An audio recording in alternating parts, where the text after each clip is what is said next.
Dans quelques mois. Oui, Florence Bergeaud-Blaclair est avec nous. Merci d'être en direct dans l'heure des pros ce matin. Vous avez beaucoup réagi ces derniers mois sur évidemment cet imam. En quoi aujourd'hui l'expulsion de l'imam Majoubi pourrait être une sorte d'événement et un élément essentiel dans la lutte contre le prosélytisme ou l'islam politique? Je pense qu'il est relativement mineur. Il ne faudrait pas d'ailleurs que ça devienne le feuilleton de l'année. C'est tout à fait délibéré. Il va continuer ses provocations depuis la Tunisie. La presse va en faire son miel. Ça va amuser un peu la galerie pendant que finalement on regarde le spectacle. Les choses importantes se passent ailleurs. Alors je ne dis pas qu'il ne faut pas le sanctionner. Je dis simplement qu'il a une fonction dans le système qui est de protéger le cœur du réacteur. Il est le bras qui protège le cerveau parce que les activités fréristes, en particulier islamistes ou salafistes si vous voulez, se passent ailleurs et sont bien plus préoccupantes. Alors là, c'est important et je vais vous demander de préciser, Florence Bergeaud-Blaclair, parce qu'on n'a pas du tout envie de faire le jeu d'événements anecdotiques, si je vous comprends bien. En quoi il ne serait qu'un pion et quel serait aujourd'hui le sujet qu'il faudrait traiter ce matin, plus que l'expulsion ou non de l'imam Majoubi?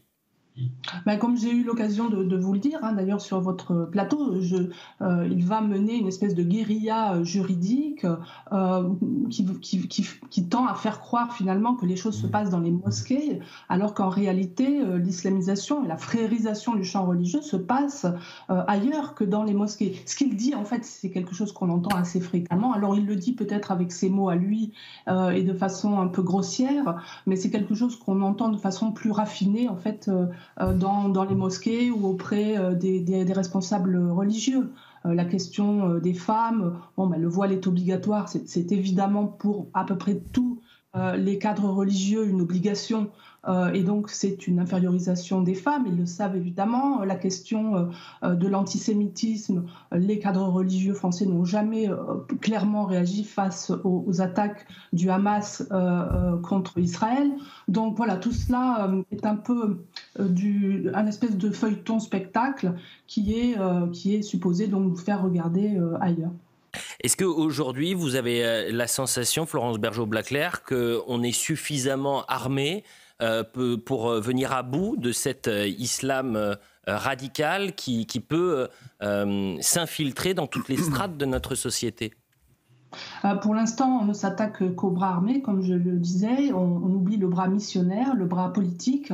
Et là, on n'est clairement pas suffisamment armé parce que, comme je crois qu'il nous est mené une guerre de très basse intensité, mais une guerre, donc ce n'est pas des formes radicales, c'est quelque chose de beaucoup plus consistant et de beaucoup plus durable et qui nécessite la mobilisation de tous les citoyens en réalité, et pas seulement des politiques ou de la police et des services de renseignement. Donc ça veut dire qu'il faut que chaque citoyen soit correctement informé, alors à commencer bien sûr par les enseignants, on va peut-être en parler, qui sont très très mal informés ou qui sont désinformés par une partie de la gauche, mais pas seulement, il y a aussi le clientélisme qui concerne la droite comme la gauche et qui contribue à cette désinformation malheureusement.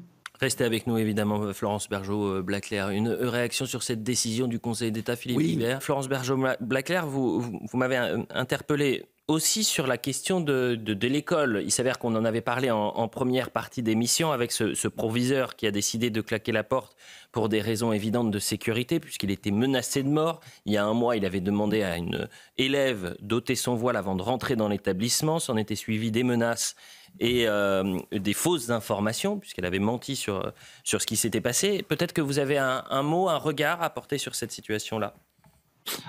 En fait, ce qu'on remarque, c'est que si vous regardez par exemple les archives de l'INA, de l'affaire de Creil en 1989, vous avez les mêmes acteurs, les mêmes motivations, les mêmes réponses de la classe politique et du gouvernement, et on a toujours en fait la même séquence. Donc on a une provocation d'élèves ou une motivation tout à fait explicite. En général, c'est pour Dieu que je le mets, etc. Ce qui est tout à fait vrai quand on les interroge.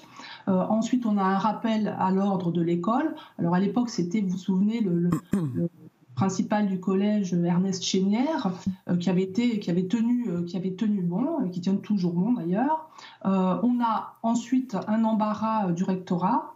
Et puis des interrogations sur la laïcité, est-ce qu'elle a été correctement transmise, que fait l'école de la République, on culpabilise, on se regarde le nombril, et tout ça grâce à la sirène à hurler l'islamophobie, qui est au départ lancée par les frères, puis ensuite repris par la gauche, en général la gauche de la gauche.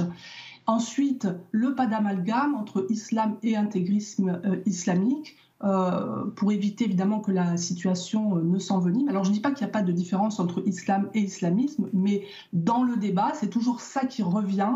Il ne faut plus en parler au cas où on ferait l'amalgame. Et ensuite, toutes mesures qui sont prises pour défendre la République, ses valeurs, sont réprouvées. Alors la police, la laïcité, etc., sont placées donc au pôle négatif de l'extrême droite, du racisme, etc. Et ça se passe toujours de la même manière, alors qu'en réalité, on connaît bien les acteurs qui sont derrière, on connaît maintenant leur mode opératoire, qui est toujours un peu le même, mais on ne fait que se regarder soi, comme si on ne pouvait résoudre que les problèmes qu'on génère. On n'est pas capable de comprendre qu'il y a un ennemi, un adversaire qui vous mène une guerre. C'est ça que veut dire le mot djihad, c'est une guerre.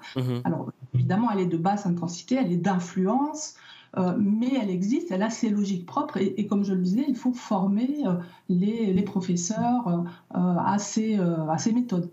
Je me permets de donner la parole à Philippe Guibert, qui n'est pas forcément d'accord avec votre analyse. Philippe. Oui, madame, je trouve que vous avez une analyse trop pessimiste. C'est-à-dire que vous donnez le sentiment que tous ceux qui luttent contre l'islamisme, dont vous faites partie, ont déjà perdu la bataille. Je constate simplement que c'est une bataille, ça je vous l'accorde volontiers, je ne dis pas que c'est gagné, mais je dis que la bataille se mène et que ceux qui ont envie de contester, de lutter contre l'islamisme en France, ont quand même droit à la parole, qu'il y a quelques décisions qui suivent, comme celle dont on vient de parler. Je ne dis pas du tout que la bataille est gagnée, je ne dis pas du tout que tout est réglé, c'est l'évidence. Mais je trouve que vous êtes un peu trop pessimiste. Je me permets juste avant de donner la parole à Florence Bergeaud-Blaclair, qui a toujours la pudeur de ne pas parler d'elle, à quel prix cette bataille ? Vous avez raison. Cette bataille. Vous avez raison. C'est-à-dire que vous avez une anthropologue qui est aujourd'hui stigmatisée par une partie des chercheurs, une partie des universitaires, une partie des médias qui la stigmatisent et qui la caricaturent. Ça, c'est à minima. Et au pire, c'est des menaces de mort et c'est des protections policières. Florence Bergeaud-Blaclair, vous pouvez répondre. Oui, moi je pense qu'il faut regarder les chiffres.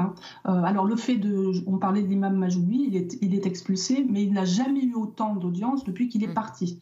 Moi je pense qu'il faut expulser ces imams qui dérangent, mais dans le silence. C'est la loi qui doit s'appliquer, on n'a pas besoin de médiatiser l'affaire. Quand on regarde les chiffres, alors les chiffres de l'IFOP par exemple, on a 78% des musulmans qui pensent que la laïcité est discriminatoire. On a 57% qui seraient prêts à dispenser les jeunes filles de la piscine, par exemple, à l'école. 50% qui sont prêts qui demandent à ce qu'elles n'assistent pas aux cours dont les contenus heurteraient les convictions religieuses. C'est une régression dramatique. Et oui, bien sûr, il y a des mesures qui sont prises, mais elles sont parfaitement insuffisantes parce qu'on ne regarde pas ce qui se passe là où ça se passe. C'est pas seulement en France. Nos amis anglais ont exactement les mêmes problèmes. Et je soulignais d'ailleurs qu'ils attaquent maintenant, eux, ils commencent à comprendre en fait que c'est au niveau des cerveaux que ça se passe. C'est-à-dire qu'ils commencent notamment à explorer les universités, ce qui se passe dans les universités. On a vu l'activisme pro-Hamas à Sciences Po ou ailleurs. Tout ce système en fait de fréristes a été pensé notamment par Youssef El-Kardaoui, que je cite souvent, mais qui est à la fois le mentor du Hamas, très très présent auprès des chefs du Hamas, et le mentor des frères musulmans en France.